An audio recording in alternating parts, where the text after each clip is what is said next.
ये कहानी है एक गरीब पिता और उसकी बेटी की।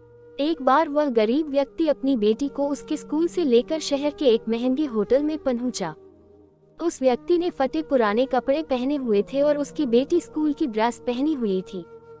जब दोनों होटल के अंदर पहुंचे तो वेटर पूछा, सर आप क्या खाना पसंद करेंगे, आप अपना ऑर्डर बता दीजिए। तब उस व्यक्ति ने कहा कि आप मेरे बेटी के लिए एक प्लेट पाव भाजी लेकर के आ जाइए बस।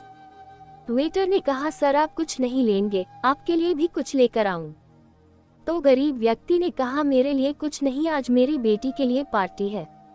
मैंने इससे वादा किया था कि अगर तुम इस जिले में 10th क्लास में टॉप करोगी तो तुम्हें मैं सबसे महंगे होटल में पार्टी दूंगा, तो आप सिर्फ बच्चे के लिए पाव भाजी ले आइए। वेटर ये बात सुनते ही दौड़कर अपने मालिक के पास गया और बोला कि सर आपसे एक छोटी सी रिक्वेस्ट है कि आप मेरी सैलरी से पैसा काट लेना, लेकिन आज मैं चाहता हूं कि उस बच्ची के साथ उसके पिता को भी एक प्लेट पाव भाजी खिलाया जाए, क्योंकि उस बच्ची ने पूरे जिले में 10th क्लास में टॉप किया है। वो गरीब पिता है, ज्यादा पैसे नहीं होंगे, इसलिए कह रहा है सिर्फ बच्ची के लिए ले आओ। होटल के मालिक ने जब ये बात सुनी तो मुस्कुराते हुए बोला, तुम उसके पिता के लिए भी पाव भाजी लेकर जाओ, उसके लिए भी लेकर जाओ, पैसे मत लेना, 4-5 पाव भाजी पैक करवा कर ले जाओ और 2-3 किलो मिठाई भी लेकर जाओ और उनसे कहना ये पार्टी होटल की तरफ से है, आप ये मिठाई ले जाइए और जश्न मनाइए। जब वेटर ने 2 प्लेट पाव भाजी लेकर गया तो वह व्यक्ति चौंक गया और बोला, मैंने तो एक ही मंगाई थी, मेरे पास पैसे नहीं है। वेटर बोला, अरे सर शर्मिंदा मत कीजिए, ये पार्टी होटल की तरफ से है, आपकी बेटी, हमारी बेटी ने टॉप किया है, ये मिठाइयाँ लेकर जाइए और जश्न मनाइए। पिता और बेटी खुश हो गए और चले गए।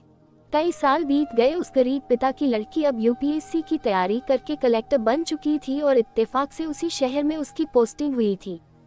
उस लड़की ने उस होटल में सूचना पहुंचा दी कि मैं उस होटल में लंच करने के लिए आ रही हूं। होटल के मालिक ने जब ये सुना तो होटल को पूरी तरह से सजावा दिया। गांव में ये बात पूरी तरह से फैल गई और कस्बे के सभी लोग उन्हें देखने के लिए आने लगे। कलेक्टर अपने पिता के साथ उस होटल में पहुंची। कलेक्टर ने होटल के मालिक से कहा कि शायद आप मुझे पहचाने नहीं, हम वही पिता पुत्री है जो कि हमारे 10th क्लास टॉप करने पर आपने मुझे पार्टी दी थी।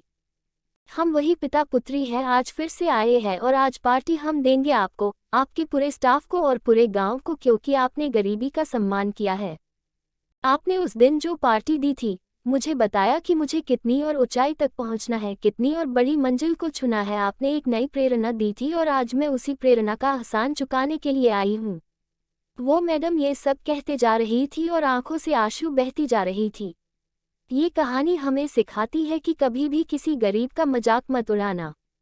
हो सके तो उसकी मदद करना और अगर मदद ना कर सको तो उसका मजाक मत उड़ाना, क्योंकि वो सब देख रहा है। बनना है तो उसकी नज़र में अच्छा बनिए। जहाँ भी रहिए कर दिखाइए कुछ ऐसा कि दुनिया करनी चाहे आपके जैसा।